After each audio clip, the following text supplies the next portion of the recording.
Hey there, guys. So, a lot of people have been asking why Paraguay. My wife and I, we decided to sell our house and go on an adventure.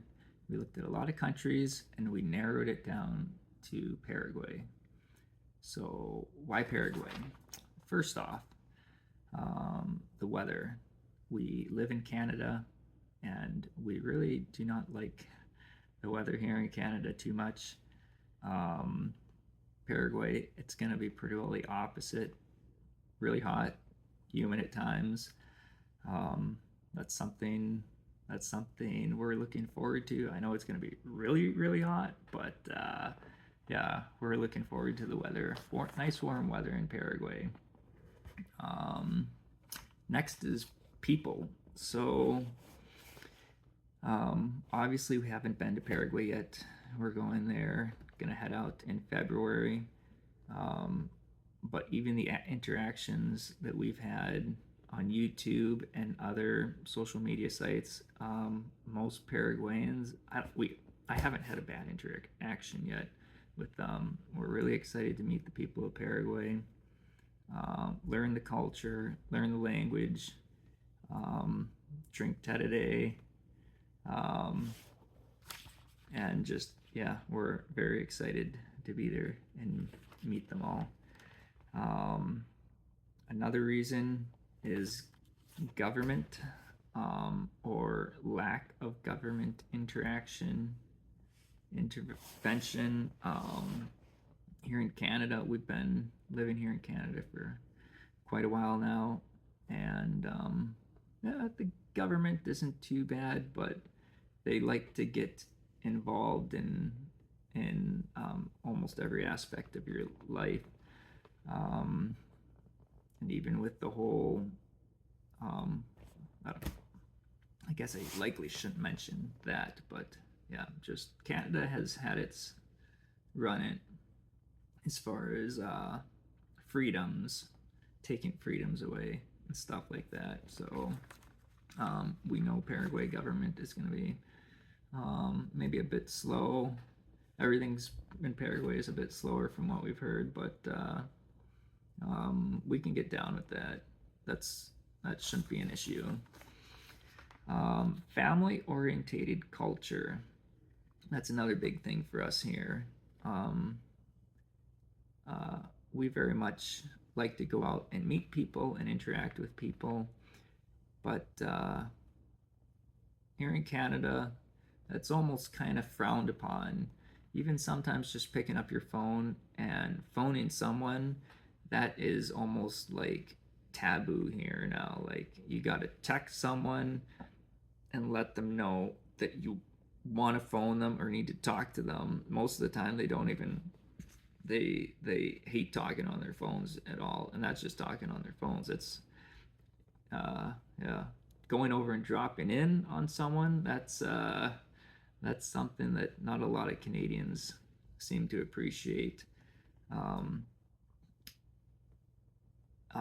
so people caring and yeah, people caring about kids and family. That's a big part of our life. My wife is a nurse and works at a nursing home, and we want to be in a culture where people take care of their old and take care of their young, and we're excited to be in Paraguay and seeing how you guys do it.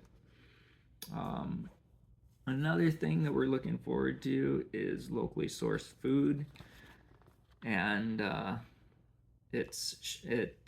we hear it's cheaper and better, so we're really excited to try all the fresh vegetables and fruits that Paraguay has to offer. Cheap and plentiful green electricity. I know sometimes the power goes out, but got to take with the good with the bad sometimes. Here in Ontario, you could get charged um, for $200 worth of electricity, and then another $200 is just like service fees and delivery fees and all those fees add up pretty quick.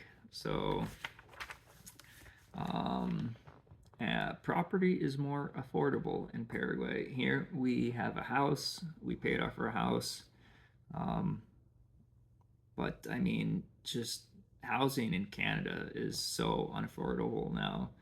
Um, it's it's pretty crazy. We don't know how our if we stayed here, how our kids would be able to afford houses on the wages, on working wages here. So being able to go to Paraguay and look at property and maybe get something more affordable that we can use, in that down the road our kids would have a future in buying a house. That's big for us too. And I know we're looking, yeah, 10, 20 years down the road, 30 years down the road, but I feel like you kind of have to work at staying ahead of the curve because um, yeah, there's cycles to everything. Housing cycles, countries have cycles. Just look at history. Okay, Paraguay also has a younger population. Younger population, they have a growing economy, they have lower taxes, and this all means more opportunities. So Canada is very clearly on the decline while Paraguay is ascending, and we're we're looking forward to being in a place that has youthful energy and wants entrepreneurship and wants people to come into their country. So, and another thing we like about Paraguay, for us anyway, is future for my family, whether it be housing, schools, jobs, um, marriage, grandkids. I do not want any of my kids or grandkids to have to deal with any gender issues that are plaguing Western countries. And for some of you, that might sound weird, maybe not having been to any of these countries, but it's a big deal. And it's a lot of young kids are having trouble with it. It's very confusing, and they're getting conflicting views. And I think it's just me personally, but a lot of those views turn turn people's views inward to themselves, and they're so focused on themselves. Where I think we need to be looking out for others and caring for each other. I don't think an inward view of yourself is very good, but that's just me. I'm just a dumb bricklayer, so I don't know too much about that. But I know that I want my kids. I want them to grow up in a safe environment, caring environment, uh, good schools, and I don't want them to be taught a lot of that stuff. Um, yeah, we want our kids to be able to get married to godly people and be able to have let them be able to raise their kids in a safe environment as well. Um, and I don't mean safe as in sheltered either. I want my kids to be able to grow and explore and learn without having to deal with nonsensical things that the Western countries seem to be shoving down their throats. I would like my kids to be able to get decent jobs and be able to get their own houses. Again, here in Canada, housing is unaffordable. Groceries are unaffordable. It's getting real here in Canada. Um, so yeah, those are some of the reasons why we're looking to go to Paraguay. Um, I just think the debt system that we have in place here in the West is way too out of control. We have young people that go into debt to get a car. They go into debt to go to university. They go into debt to get married, like for their wedding. They go into debt to get a house. They go in debt to go on vacation. They buy toys for camping, trailers, four-wheelers, boats, all this stuff they go into debt, and I feel like it's just bringing them all down, and it doesn't bring happiness at all.